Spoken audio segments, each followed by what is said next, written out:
Mes amis, bonjour et quel plaisir de vous retrouver une fois de plus. On pourrait dire que c'est le sujet de l'heure dans le milieu de la technologie. Mark Zuckerberg a récemment annoncé que Facebook changeait de nom pour s'appeler Meta, afin de refléter l'engagement de l'entreprise à développer un nouveau monde virtuel appelé le métavers. Disons que le pivot de Meta vers la construction de ce nouvel écosystème numérique est loin d'être une promesse en l'air. Pour atteindre son objectif, l'entreprise va procéder à l'embauche de pas moins de 10 000 employés dédiés entièrement au projet de métavers, tout en dépensant la somme faramineuse de 10 milliards de dollars américains lors des 12 prochains mois. Ça a l'air à peine croyable. Pour plusieurs, c'est rien de plus que de la fantaisie, un projet de science-fiction qui a peu de chances de se réaliser, même à très long terme. Mais pour d'autres, c'est carrément la prochaine grande révolution technologique, équivalente à celle de l'Internet, avec le potentiel de complètement redéfinir notre rapport avec la réalité elle-même. Aujourd'hui, on va essayer de comprendre qu'est-ce que c'est que le métavers exactement, pourquoi tout le monde en parle et pourquoi c'est aussi controversé. On va se donner des exemples concrets, présenter les deux côtés de la médaille, les avantages, les problèmes, et finir en explorant les notions philosophiques sous-jacentes, parce que croyez-moi, tout ça soulève des questions extrêmement profondes, sinon existentielles. Alors commençons par le début. Le métavers, c'est en quelque sorte la prochaine itération de l'Internet. Depuis des milliers d'années, les médiums de communication n'ont cessé de se sophistiquer, augmentant chaque fois le niveau d'engagement et de connectivité entre les participants. Les murs de nos cavernes, les lettres qu'on s'est envoyées, les premiers téléphones, l'Internet, le clavardage en ligne, la vidéoconférence et maintenant, la réalité virtuelle. L'idée est très simple. À travers un avatar, donc une représentation numérique de vous-même définie selon vos préférences, vous seriez capable d'interagir avec un univers virtuel qui sera en quelque sorte un endroit physique pour l'Internet. Prenons un exemple concret. On sait tous à quoi ressemble une vidéoconférence avec plusieurs participants. On regarde un écran en 2 dimensions avec plusieurs petites boîtes représentant chacun des participants. Maintenant, imaginez que vous entriez à travers un casque de réalité virtuelle dans un bureau virtuel où se trouvent tous vos collègues et où vous pouvez tous collaborer ensemble dans un espace commun défini sur mesure en fonction de vos besoins. Jusque-là, rien de particulièrement difficile à réaliser sur le plan technique. Or, l'ambition de Meta et de tous les autres joueurs qui se lancent dans la course au métavers, c'est d'aller beaucoup plus loin, de construire un écosystème dans lequel toute une variété de programmes, d'applications, de sites Internet et de jeux vidéo pourraient tous exister comme des endroits virtuels. Ainsi, Netflix serait une forme de cinéma, Fortnite serait une île où vous pourriez jouer avec vos amis, Amazon serait une forme de magasin à rayons où vous pourriez voir et essayer les produits, 7 jours sur Terre aurait un emplacement virtuel où on pourrait se réunir et discuter de géopolitique, faire des événements, des conférences, des combats de gladiateurs, tout ce que vous voulez. L'idée, c'est de créer un endroit où les marques, les entreprises, les organisations, les individus peuvent tous exister en dehors des limites matérielles ou physiques qui sont inhérentes à la réalité. En fait, les limites sont celles de votre imagination et les avantages économiques sont nombreux. Une multinationale pourrait réunir tous ses employés dans un QG virtuel, tenir des formations avec des exemples réels et des simulations avancées, tout ça sans payer des billets d'avion, des chambres d'hôtel. Sinon, le musée du Louvre, par exemple, pourrait créer un musée virtuel et recevoir des centaines de milliers de visiteurs qui n'auraient jamais pu s'y rendre autrement. Le métavers, un peu comme l'Internet, ne sera donc pas composé d'une seule entité ou d'un seul site web, mais plutôt d'une variété de lieux virtuels qui seront tous opérés à partir d'un ensemble commun de standards. Un peu comme vos programmes fonctionnent tous sur Mac ou Windows, les lieux virtuels du métavers seront tous interconnectés et compatibles avec la totalité de l'écosystème. Sur un ordinateur, on clique sur une icône, une fenêtre s'ouvre et on interagit avec un programme codé pour un écran en 2 dimensions. Dans le métavers, on entre dans l'ordinateur à travers la réalité virtuelle et on se déplace d'un programme à l'autre, comme dans une énorme métropole.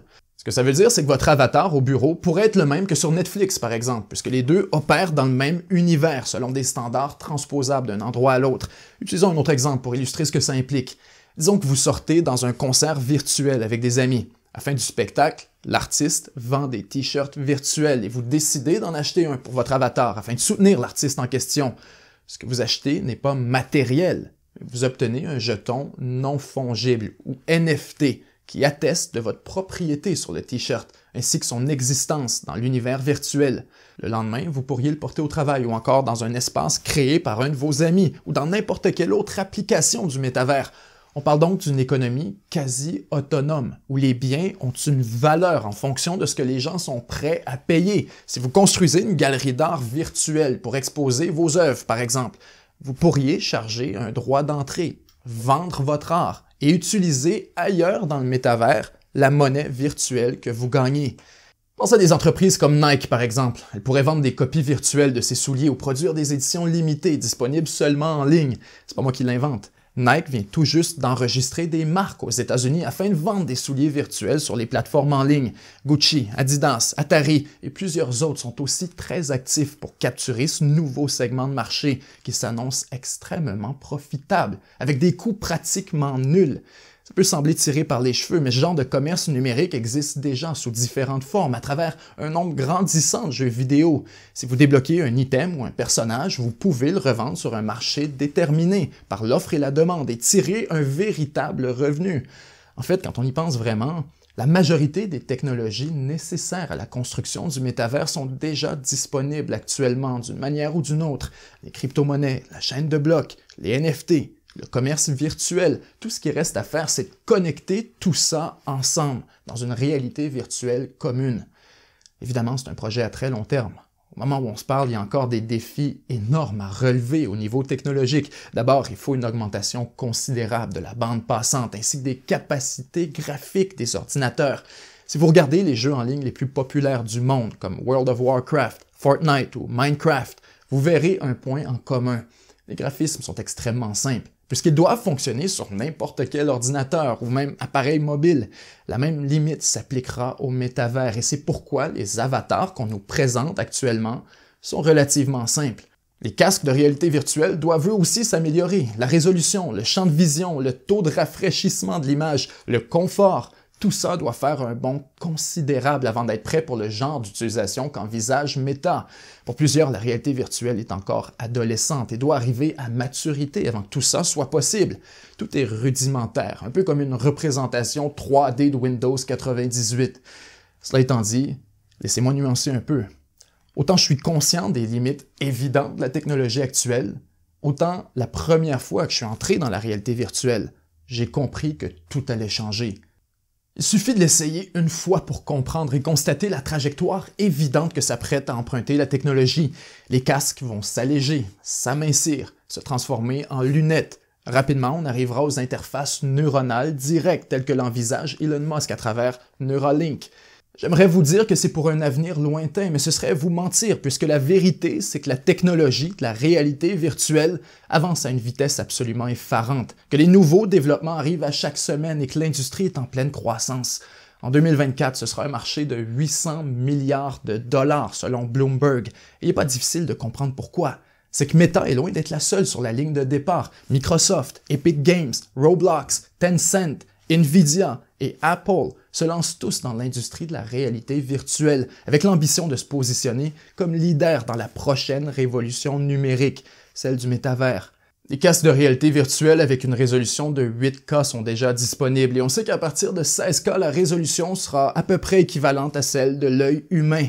Les ensembles de retour haptique permettant de ressentir physiquement les objets entre ses mains ou encore l'appui sur sa peau sont de plus en plus avancés et certains spéculent déjà sur les capacités des interfaces neuronales à carrément intercepter les signaux du cerveau afin de contrôler la réalité virtuelle par la pensée. Meta, la compagnie de Mark Zuckerberg, a déjà enregistré plusieurs brevets liés à différentes technologies d'interface neuronale directe. Même chose pour Microsoft et Samsung.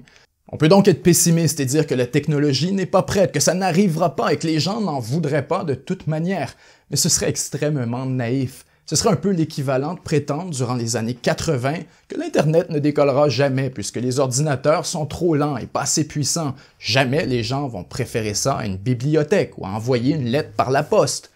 On sait aujourd'hui que ce raisonnement est intellectuellement embarrassant, que lorsqu'il est question de grands courants technologiques, il faut prendre énormément d'altitude et regarder les choses sur un horizon de 20, 30 ou 40 ans, en présumant d'une augmentation constante de la cadence du progrès.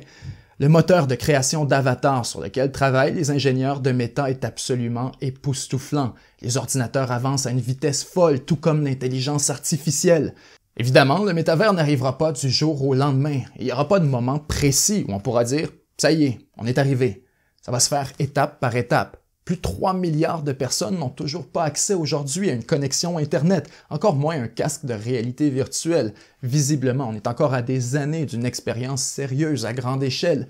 Cela étant dit, on voit déjà se dresser à l'horizon les contours de cette prochaine révolution, petit à petit. L'économie virtuelle va prendre une place de plus en plus importante. La valeur du marché va augmenter. Chaque étape va être monétisée, ce qui va constamment attirer de nouveaux joueurs. Les gens, et particulièrement les jeunes, vont passer de plus en plus de temps dans le monde virtuel et très progressivement, ils vont se découpler de la réalité de base, comme unité de référence, puisqu'une partie considérable de leur identité sera construite autour de leur avatar et de leur vie virtuelle. La frontière entre les deux mondes va devenir de plus en plus floue à la mesure que la vie professionnelle, l'école, l'université, les activités entre amis, la vie amoureuse et culturelle de plusieurs, tout ça va migrer vers la réalité virtuelle. Et plus cette réalité va être engageante, stimulante, réaliste, plus les gens vont vouloir y rester. Après tout, et ça c'est une question extrêmement philosophique, mais qu'est-ce que la réalité de toute manière?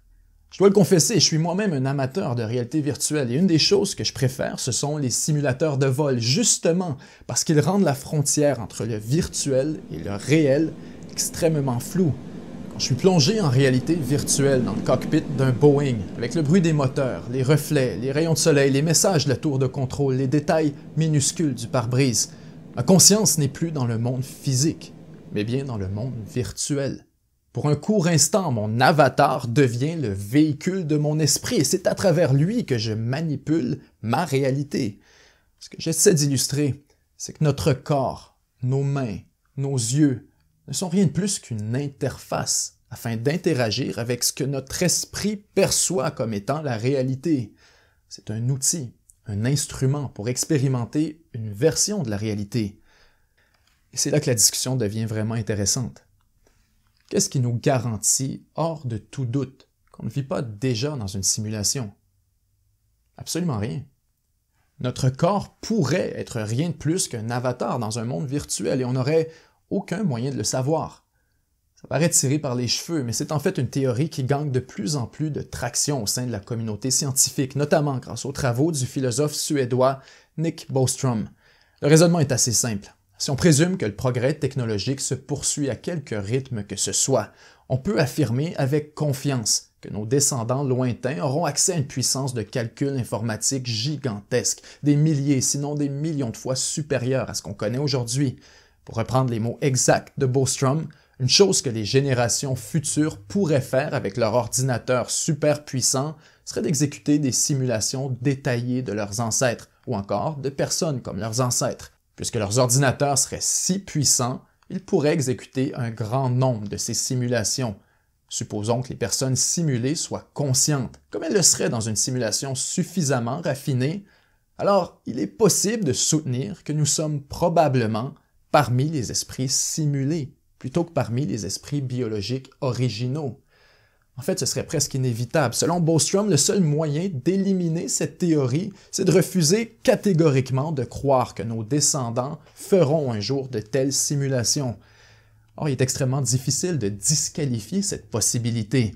Pensez-y un instant. Après seulement 150 ans de révolution industrielle, un claquement de doigts dans l'histoire de l'humanité, une insignifiance dans l'histoire du cosmos, on est déjà en mesure d'imaginer un monde virtuel, entièrement créé par nos technologies, permettant de mener des simulations avancées dans un monde complexe. Imaginons dans 100 ans, dans 1000 ans, à quoi va ressembler cette réalité virtuelle, cette nouvelle dimension créée entièrement par l'intelligence humaine? Combien de versions de la réalité ou de dimensions vont exister? Des milliers? Des milliards? Et si on vit déjà dans une simulation? Et qu'on s'apprête à en créer une nouvelle à l'intérieur de la nôtre, est-ce qu'il est possible que chaque nouvelle couche de la réalité accélère une réaction en chaîne, menant à une infinité de dimensions toutes superposées les unes sur les autres? Ça expliquerait beaucoup de choses sur la nature du monde qui nous entoure. Imaginons que les avatars qu'on crée un jour à notre image essaient d'étudier le monde physique autour d'eux. Ils verraient les mêmes choses que nous. Un monde régi par des règles mathématiques rigides. Un univers créé par une forme de Big Bang, comme si toute la matière, tout ce qui existe et existera, était apparu en une fraction de seconde, dans un énorme flash d'énergie. Ils se demanderaient certainement qu'est-ce qu'il y avait avant ce flash, comment il a été provoqué et par qui. On touche quelque chose d'extrêmement profond. En créant une nouvelle dimension, un nouvel univers, c'est comme si on bouclait la boucle, comme si on rendait ce qui nous a été donné en perpétuant le cycle de la création. C'est plus qu'une simple expérience de pensée. L'hypothèse a été défendue très sérieusement, pas plus tard qu'en février 2020, dans la revue Entropy, par 3 chercheurs en mécanique quantique. Selon eux, l'univers pourrait s'être créé lui-même, à travers une étrange boucle d'autosimulation perpétuelle. Le plus gênant, c'est que la théorie est tout à fait compatible avec nos observations récentes en matière de physique quantique, indiquant que la réalité objective n'existerait pas et que l'univers observable ne serait donc pas formé de matière, mais bien d'information. Selon le professeur du MIT, Seth Loyles, ça suggère carrément que l'univers serait une forme de gigantesque ordinateur quantique, exécutant un programme à l'échelle du cosmos dont le résultat serait tout ce qui existe autour de nous. Évidemment, tout ça est hautement controversé et l'objet d'énormément de débats dans la communauté scientifique. Or, ça n'empêche pas quelqu'un comme Elon Musk, par exemple, d'être virtuellement convaincu de la théorie de la simulation et d'en parler publiquement sur de nombreuses tribunes. The strongest argument for us being in a simulation, probably being in a simulation, I think is the following.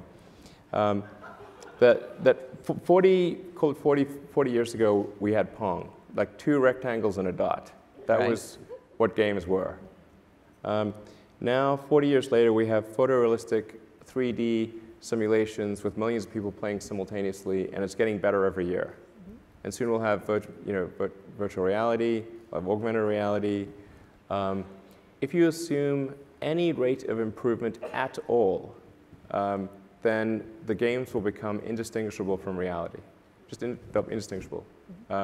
Even if that rate of advancement drops by 1,000 from what it is right now, then you just say, okay, well, let's imagine it's 10,000 years in the future, which is nothing in the evolutionary scale. So given that we're clearly on a trajectory to have games that are indistinguishable from reality, and those games could be played on any set-top box or on a PC or whatever, and there would probably be, billions of such, computers or set-top boxes, it would seem to follow that the odds that we're in base reality is 1 in billions. Pour certains, la théorie de la simulation serait même une nouvelle forme de religion, puisque c'est une tentative d'expliquer la création, l'origine de l'univers ainsi que la nature de la conscience humaine. Vous me direz qu'on s'est égaré un peu, mais je crois que c'est tout le contraire, et qu'il est impossible de parler sérieusement du métavers sans aborder les implications philosophiques ainsi que les questions existentielles profondes que ça soulève à propos du monde qui nous entoure. À la mesure que le métavers va se développer, ces questions vont devenir de plus en plus inévitables. On est en train de franchir le premier portail vers le transhumanisme. C'est quand même une étape historique de l'épopée humaine. D'une manière, ça pourrait être la dernière grande migration de notre espèce. On parle d'un mouvement de masse de millions d'êtres humains pour qui la vie quotidienne, à toute fin pratique, va se dérouler dans une autre dimension. Il ne serait pas surprenant que les plus grandes universités deviennent largement virtuelles avec des professeurs et des étudiants d'un peu partout à travers le monde physique. Les écoles du futur permettront d'expérimenter la matière plutôt que de la réciter. Les cours d'histoire plongeront les étudiants dans une représentation virtuelle de Rome, au pic de sa grandeur, ou encore dans les tranchées de la Première Guerre mondiale. Les plus grands concerts, les événements sportifs les plus suivis, les sommets les plus influents vont progressivement se déplacer vers l'espace virtuel. Il y a des incitatifs énormes, autant économiques que logistiques, qui vont propulser cette migration virtuelle. On voit déjà des transactions énormes se réaliser entièrement dans l'espace numérique. Pas plus tard que cette semaine, un investisseur en crypto-monnaie a payé pas moins de 2,4 millions de dollars américains pour une parcelle de terrain virtuel dans le métavers créé par le jeu Decentraland. Les créatifs qui auront les idées ainsi que les codeurs qui sauront transposer ces idées dans le monde numérique seront les millionnaires de demain. Bien sûr, l'écart entre les pays riches et les pays en développement risque de se creuser, mais soyons clairs, c'est loin d'être le plus gros problème à l'horizon. On pourrait évoquer les questions de sécurité, de piratage, de vie privée, mais aussi toute une panoplie de dangers très sérieux en lien avec la gestion de ce nouveau monde virtuel. Qu'est-ce qu'on fait face à un utilisateur toxique? On le bannit, comme pour les réseaux sociaux? Le problème, c'est que bannir quelqu'un serait l'équivalent de le reléguer à une seconde classe de citoyens, presque un retour au Moyen Âge. Si on vous accuse d'un crime dans le monde réel, vous avez le droit de vous défendre à travers un procès juste et équitable. Faudra-t-il un tribunal virtuel? Ensuite, et ça c'est véritablement l'éléphant dans la pièce, à quel point est-ce qu'on peut faire confiance à une entreprise comme Facebook ou Meta pour exercer raisonnablement son nouveau pouvoir de Dieu dans un univers qui lui appartient? Les antécédents de Meta en matière d'éthique sont rien de moins que méprisables. Est-ce qu'on souhaite vraiment lui donner autant de pouvoir sur l'avenir de l'humanité? Qu'est-ce qui arrive s'il y a une panne? Est-ce qu'il serait mieux d'avoir plusieurs versions du métavers produites par différentes organisations? Peut-être, mais ça voudrait dire qu'on vivrait littéralement dans des réalités différentes. Pas de réponse évidente. En fait, plus on réfléchit sérieusement à l'enjeu du métavers, plus on tombe sur des questions difficiles, sinon carrément troublantes. Et c'est un peu la raison pour laquelle il faut qu'on s'en parle. Parce que c'est une révolution qui va transformer la vie de centaines de millions de personnes et possiblement même altérer la trajectoire de l'espèce humaine. Si on continue d'avancer en somnambule vers un monde construit sur mesure par les géants de la technologie pour leurs propres intérêts, alors on achète tous un aller simple vers la dystopie. Soyons clairs, les amis, ça nous concerne tous et plus vite qu'on le pense. J'ai 25 ans. Statistiquement, il me restera environ 52 ans à vivre. Non seulement je vais voir la naissance du métavers dans sa forme la plus rudimentaire, mais si la vie me laisse assez de temps, je vais aussi le voir arriver à maturité. Si je suis totalement sincère avec vous, je dois avouer qu'il y a une partie de moi qui trouve tout ça profondément déprimant, l'inévitabilité de la chose, l'impuissance face à tout ça. Il est difficile d'être optimiste, mais je pense qu'on peut au moins essayer de nuancer. Je pense à mon père qui a tout juste 50 ans et qui me parlait souvent de ses premiers travaux universitaires rédigés entièrement à la main à partir de sources physiques qu'il fallait réserver et consulter dans la bibliothèque locale. Je pense à la révolution des ordinateurs, à l'Internet, au bouleversement incroyable que ça a enclenché. Et je me réconforte en me disant que si on avait dit à mon père tout ce qui s'en venait, il aurait peut-être eu le même sentiment, une forme de vertige. Alors, si vous lui posez la question aujourd'hui, il vous dira que tout ça était pour le mieux, qu'un de ses propres fils gagne sa vie grâce à l'Internet. Peut-être que le métavers, c'est positif. Peut-être que c'est même nécessaire et qu'on est sur le point de compléter la destinée manifeste des civilisations intelligentes. Je vous remercie d'avoir été là jusqu'au bout. On a mis 2 semaines de travail sur cette vidéo au lieu d'une seule comme d'habitude, justement parce que c'est un sujet qui exige d'être abordé avec tout le sérieux du monde.